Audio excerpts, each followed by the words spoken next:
श्रीगुरुभ्यो नमः। हरिः ओम्। ॐ गणानां त्वा गणपतिगुं हवामहे कविं कवीनामुपमश्रवस्तमम् ज्येष्ठराजं ब्रह्मणां ब्रह्मणस्पत आनः शृण्वन्नोतिभिः सीदसादनम्। श्रीमहागणाधिपतये नमः। प्रणो देवी सरस्वती वाजेभिर्वाजनीवती धीनामवित्र्यवतो श्रीमहासरस्वत्यै नमः। गुरुब्रह्मा गुरुर्विष्णुः गुरुर्देवो महेश्वरः गुरुः साक्षात् परं ब्रह्म तस्मै श्रीगुरवे नमः।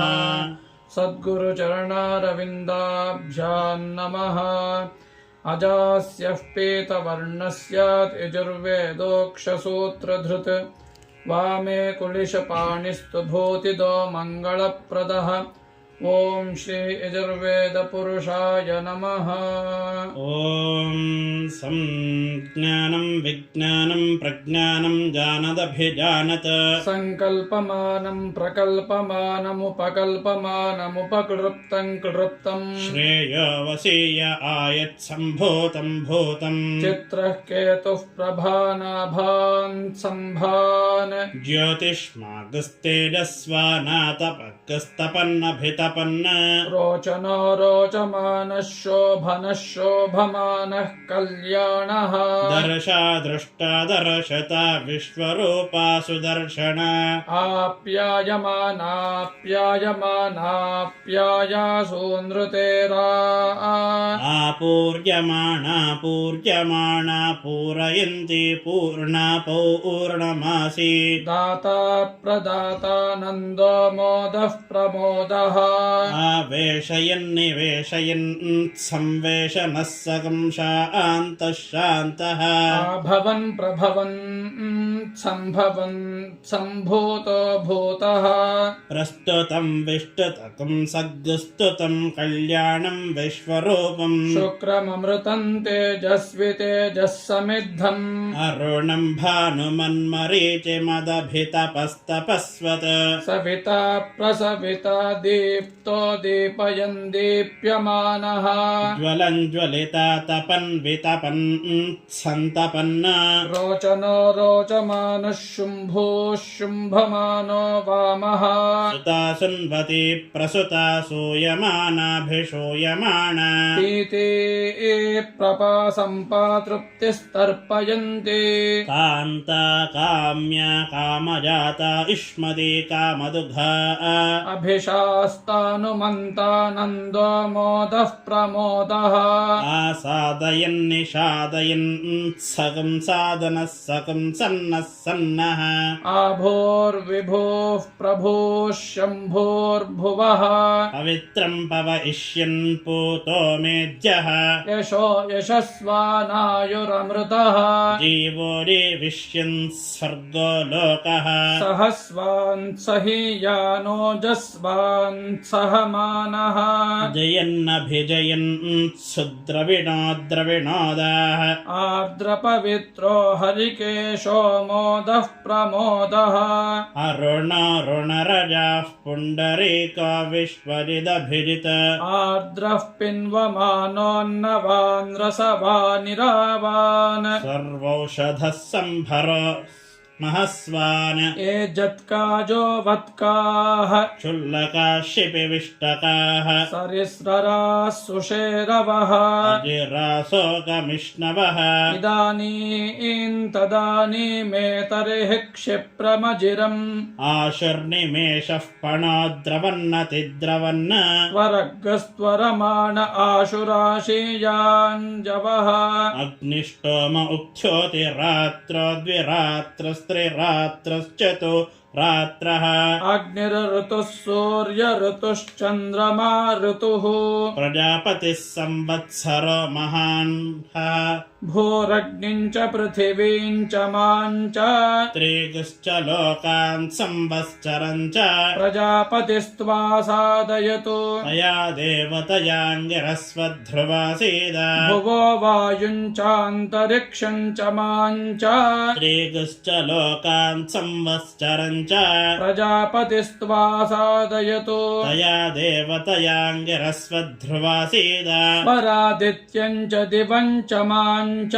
त्रिगुश्च लोकान् संवत्सरम् च प्रजापतिस्त्वा साधयतु तया देवतयाङ्गिरस्वध्रुवासीद भूर्भुवस्वश्चन्द्रमसं च दिशश्च मां च त्रिगुश्च लोकान् संवत्सरम् च प्रजापतिस्त्वा साधयतु तया देवतयाङ्गिरस्वध्रुवासीद त्वमेव त्वां वेत्थयोऽसि सोऽसि त्वमेव त्वामचैषीः चितश्चासि सञ्चितश्चास्यग्ने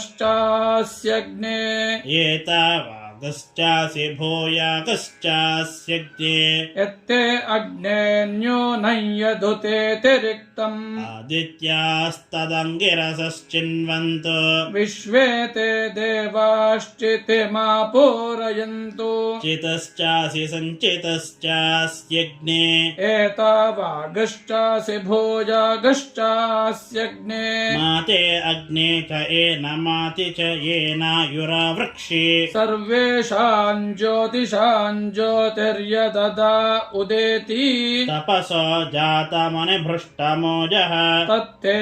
ज्योतिरिष्टके तेन मे तप तेन मे ज्वल तेन मे दीदिः यावद्देवाः यावदसाति सूर्यः यावदुतापि ब्रह्मा संवत्सरोऽसि परिवत्सरोऽसि इदवत्सरोऽसि दुवत्सरोऽसि यद्वत्सरोऽसि वत्सरोऽसि तस्य ते वसन्तः शिरः ग्रीष्मो दक्षिणः पक्षः वर्षाः पुच्छम्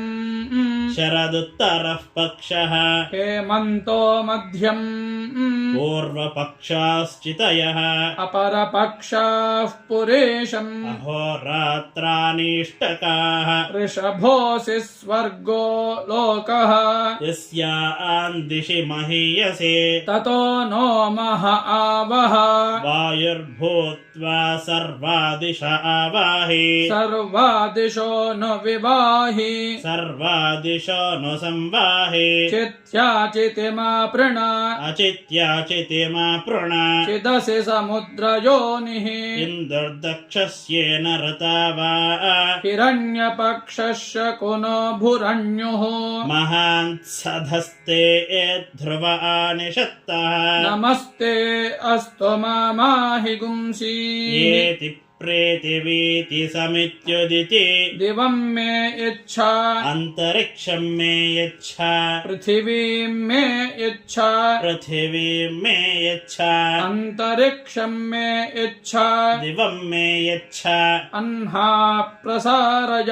रात्र्या समच रात्र्या प्रसारय अह्ना समच कामं प्रसारय कामगुं समच भूर्भुवस्वः ओजो बलम् ब्रह्मक्षत्रम् यशो महत् सत्यन्तपो नाम रूपममृतम् चक्षुश्रोत्रम् मन आयुः विश्वं यशो महः समन्तपोहरोभाः जातवेदा यदि वा पावकोऽसि वैश्वानरो यदि वा वैद्युतोऽसि शं प्रजाभ्यो यजमानाय लोकम् ऊर्जम् पुष्टिम् दददभ्यववृत्स्व राज्ञी विराज्ञी सम्राज्ञी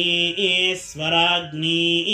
अर्चिशोचिः तपोहरोभाः अग्निरिन्द्रो बृहस्पतिः विश्वे देवा भुवनस्य गोपाः ते मा सर्वे यशसा सगुं सृजन्तु असवे स्वाहा वसवे स्वाहा विभुवे स्वाहा विवस्वते स्वाहा अभिभुवे स्वाहाधिपतये स्वाहा दिवां पतये स्वाहा गुंहस्पत्याय स्वाहा चाक्षुष्मत्याय स्वाहा ज्योतिष्मत्याय स्वाहा राज्ञे स्वाहा विराज्ञे स्वाहा सम्राज्ञे स्वाहा स्वराज्ञे स्वाहा शूषाय स्वाहा सूर्याय स्वाहा चन्द्रमसे स्वाहा ज्योतिषे स्वाहा गुं सर्पाय स्वाहा कल्याणाय स्वाहा अर्जुनाय स्वाहा विपश्चिते पवमानाय गायत महीनधारात्यन्धो अर्षति अहिरः जीर्णमति सर्पति त्वचम्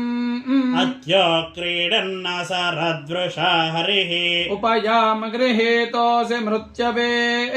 त्वा जुष्टं गृह्णामि एष ते यो निर्मृत्यवे त्वा अपमृत्युमपक्षुधम् अपेतश्च पथञ्जिः अधानो अग्न आवह रायस्पोषकं सहस्रिणम्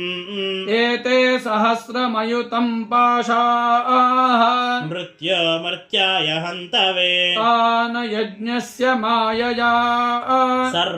सर्वानवैरामहे भक्षोऽस्य मृतभक्षः तस्य ते मृत्युपि तस्यामृतवतः स्वगाकृतस्य मधुमतः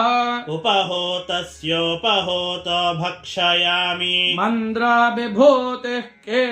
केतुर्यज्ञानां वाग् असावेहि अन्धो जागृविः प्राणा असावेहि बधिर आक्रन्दयितरपाना असावेहि अहस्तोस्त्वा चक्षुः असावेहि अपादाशो मनः असावेहि कवे विप्रचित्ते श्रोत्र असावेहि सुहस्तः सुवासाः शोषो नाम आस्य मृतमर्त्येषु तन्त्वाहं तथा वेद असावेहि अग्निर्मे वाचिश्रितः वाग्हृदये हृदयं मयि अहममृते अमृतं ब्रह्मणि वायुर्मे प्राणे श्रितः प्राणो हृदये हृदयं मयि अहममृते अमृतं ब्रह्मणे सूर्यो मे चक्षुषि श्रितः चक्षुर्हृदये हृदयं मयि अहममृते अमृतं ब्रह्मणि चन्द्रमा मे मनसि श्रितः मनो हृदये हृदयं मयि अहममृते अमृतं ब्रह्मणि दिशो मे श्रोत्रे श्रिताः श्रोत्रगुं हृदये हृदयं मयि अहममृते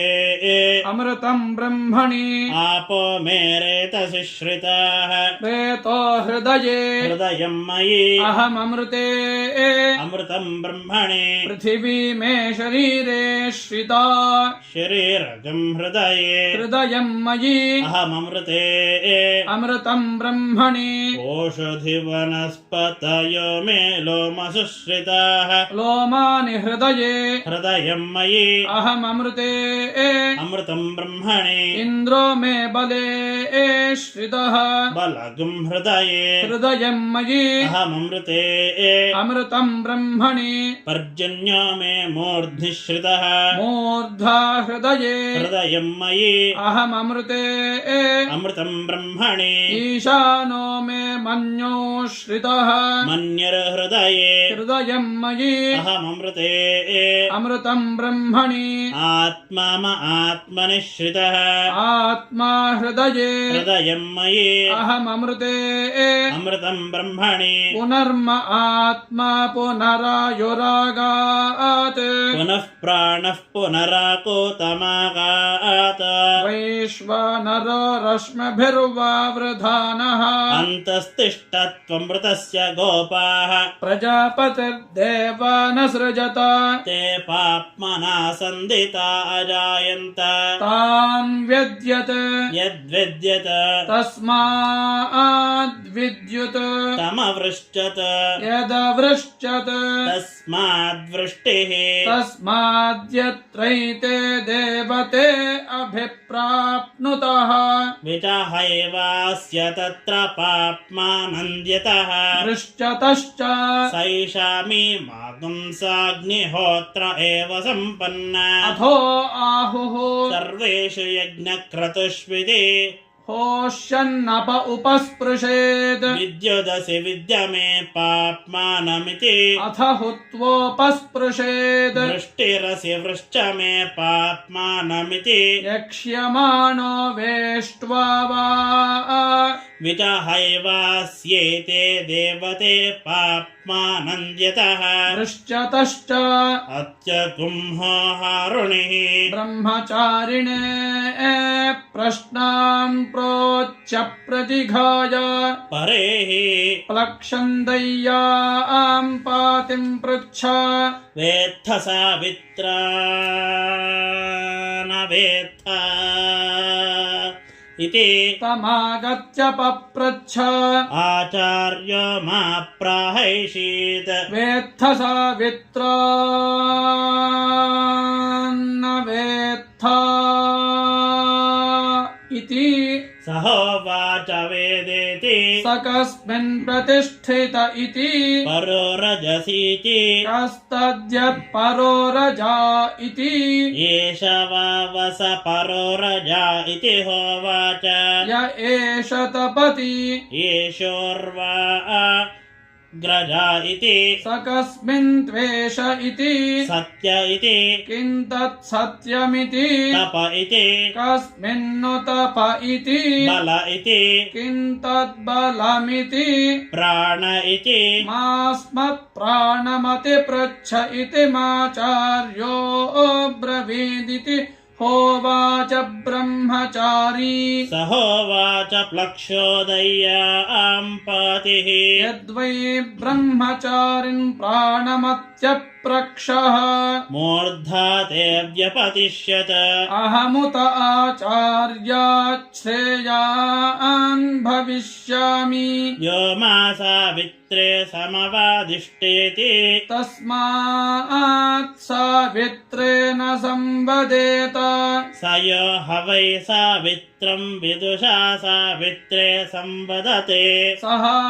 अस्मिन् श्रियं दधाति अनुहवा अस्मा असौ तपञ्च्रियं मन्यते अन्वस्मै श्रीस्तपो मन्यते अन्वस्मै तपो बलं मन्यते अन्वस्मै बलं प्राणं मन्यते स इदाह संज्ञानं विज्ञानं दर्शा दृष्टेति एष एव तत् अथ यदाह प्रस्तुतं विष्टतकं सुता सुन्वतीति एष एव तत् एष ह्येव तान्यहानि एष रात्रयः अथ यदाह चित्रः केतुर्दाता प्रदाता सविता प्रसविताभिशास्तानु मन्तेति एष एव तत् एषः केवतेऽह्नो मुहूर्ताः एष रात्रेः अथ यदाह पवित्रं पवयिष्यन् सहस्वान् सहीयान ऋणरजा इति एष एव तत् एष ह्येव ते ऊर्ध्वमासाः एष मासाः अथ यदाह अग्निष्टोम उक्थ्यो अग्निरऋतुः प्रजापतिः संवत्सर इति एष एव तत् एषः केवते यज्ञक्रतवः एष ऋतवः एष संवत्सरः अथ यदाह इदानीं तदानीमिति एष एव तत् एषः केवते मुहूर्तानां मुहूर्ताः जनको ह वै देहः अहोरात्रैः समाजगाम तगुं होचुः यो वा अस्मान् वेद विजहत्पाप्मानमेति सर्वमायुरेति अभिस्वर्गल्लोकं जयति नास्यामुष्मिल्लोकेऽन्नं क्षीयत इति विजहद्ध वै पाप्मानमेति सर्वमायुरेति अभिस्वर्गल्लोकं जयति नास्यामुष्मिल्लोकेऽन्नं क्षीयते य एवं वेद अहीनाहाश्वत्थ्यः सावित्रं वेदाञ्चकार सह गुंसो हिरण्मयो भूत्वा स्वर्गं लोकमीयाय आदित्यस्य सायुज्यम् हगुंसो ह वै हिरण्मयो भूत्वा स्वर्गं लोकमेति आदित्यस्य सायुज्यम् य एवं वेद देवभागो ह श्रोतर्षः सावित्रं विदाञ्चकार तगुं हवागदृश्यमानाभ्युवाच सर्वं वद गौतमो वेद यः सावित्रं वेदेति सहोवाच कैषावागसीति अयमहगुं सावित्रः देवानामुत्तमो लोकः गुह्यं महो बिभ्रदिति एतावतिह गौतमः यज्ञोपवीतं कृत्वाधो निपपात नमो नम इति सहोवाच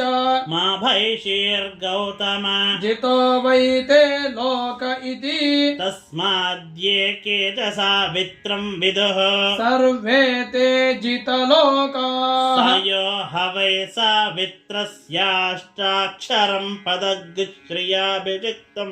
वेद श्रिया हैवाभिषिच्यते धृनिरिति द्वे अक्षरे सूर्य इति त्रीणि आदित्य इति त्रीणि एतद्वै सावित्रस्याष्टाक्षरं पदग् श्रियाभिषिक्तम् य एवं वेद श्रिया हैवाभिषिच्यते तदेतदृचाभ्युक्तम् ऋचो अक्षरे परमे व्योमन् यस्मिन् देवा अधिविश्वे निषेदुः यस्तन्न वेद किमृचा करिष्यति य इत्तद्विदुस्त इमे समासत इति न हवा एतस्यर्चा न यजुषा न साम्नाथोऽस्ति तदेतत्पर्यद्देव चक्रम् यः सावित्रं वेद तदेतत्पर्यद्देव चक्रम् आर्द्रम् पिन्वमानग् स्वर्गे लोक एति विजहद्विश्वा भूतानि सम्पश्यत् आर्द्रो ह वै पिन्वमानः स्वर्गे लोक एति विजहन् विश्वा भूतानि सम्पश्यन् य एवं वेद शूषो ह वैवार्ष्णेयः आदित्येन समाजगाम तगुंहोवाच एहि सावित्रं विद्धि अयं वै स्वर्ग्योऽग्निः पारयिष्णुरमृता सम्भूत इति एष वावसा सावित्रः य एष तपति एहि मां विद्धि इति हैवैनन्तदुवाच प्रजापतिर्देवानसम् इयं वावसरघा तस्या अग्निरेव सारघं मधु या एताः पूर्वपक्षा परपक्षयोरात्रयः तामधुकृतः यान्यहानि ते मधुवृषाः सयो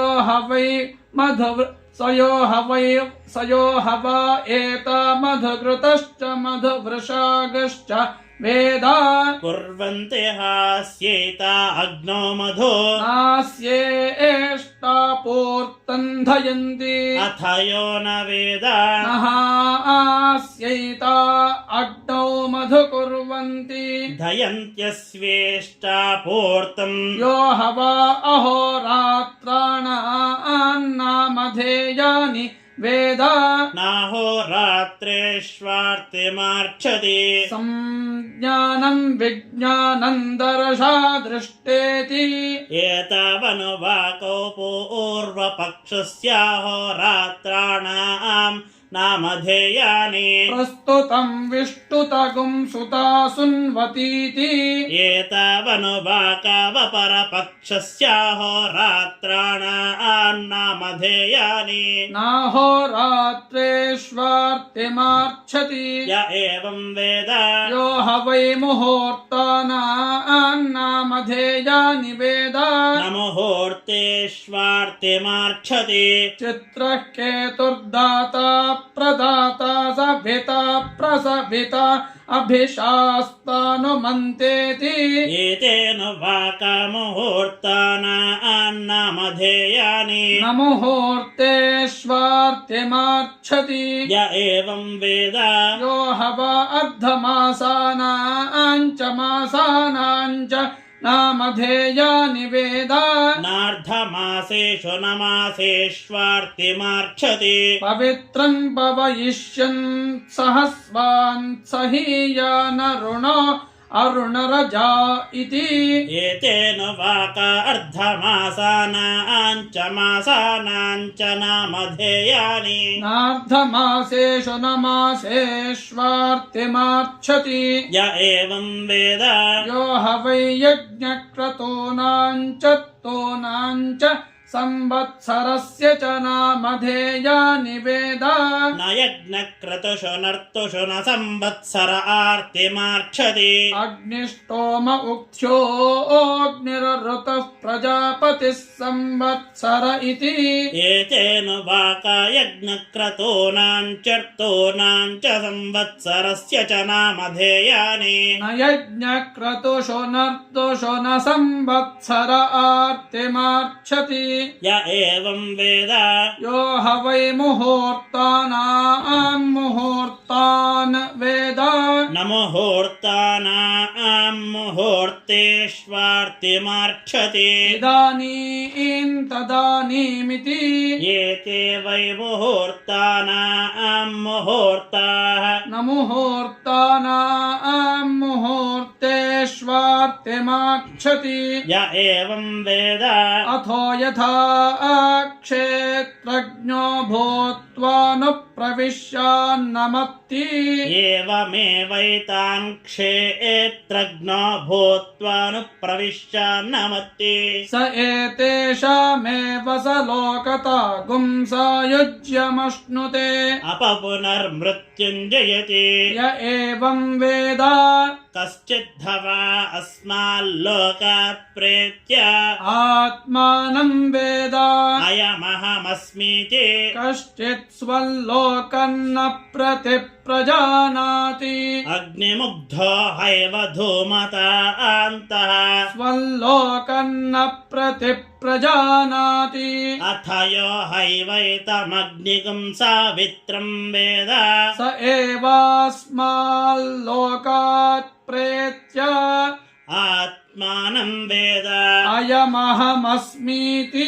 सस्वल्लोकप्रतिप्रजानाति एष उवैवैनं तत्सावित्रः स्वर्गल्लोकमभिवहति अहोरात्रैर्वा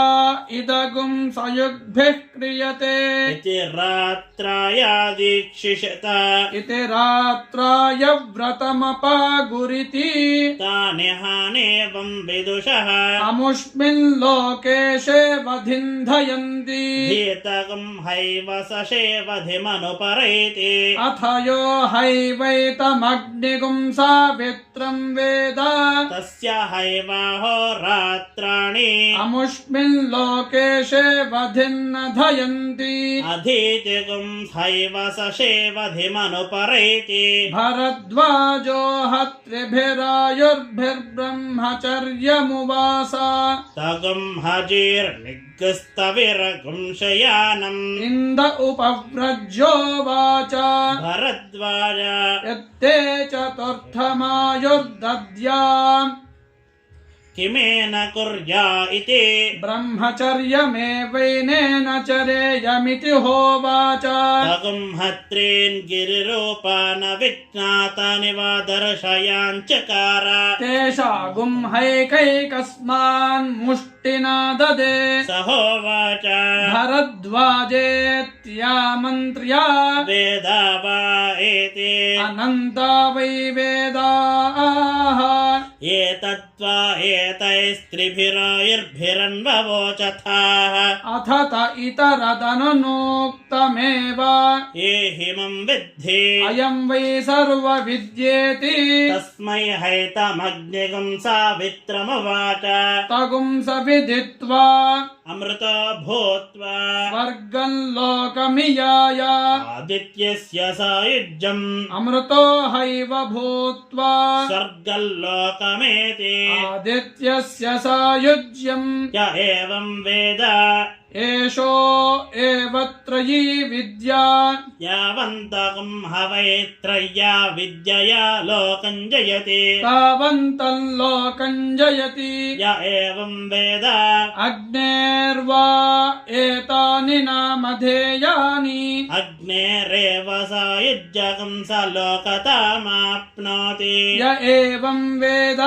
वायोर्वा एतानि नामधेयानि वायोरेव सायुज्यगुं स लोकतामाप्नोति य एवं वेद इन्द्रस्य वा एतानि नामधेयानि इन्द्रस्यैव सायुज्यकं स लोकतामाप्नोति य एवं वेद बृहस्पतिर्वा एतानि नामधेयानि बृहस्पतेरेव सायुज्यगुं स लोकतामाप्नोति य एवं वेद प्रजापतेर्वा एतानि नामधेयानि प्रजापतेरेव सायुज्यकं स लोकतामाप्नोति य एवं वेद ब्रह्मणो वा एतानि नामधेयानि ब्रह्मण एव सायुज्यगुं स लोकतामाप्नोति य एवं वेद स वा एषोऽग्निरपक्षपुच्छो वायुरेव तस्याग्निर्मुखम् असावादित्यः शिरः स यदेते देवते अन्तरेण तत्सर्वगुं सीव्यति तस्मात् सावित्रः संज्ञानगुं सावित्रः हरिः ॐ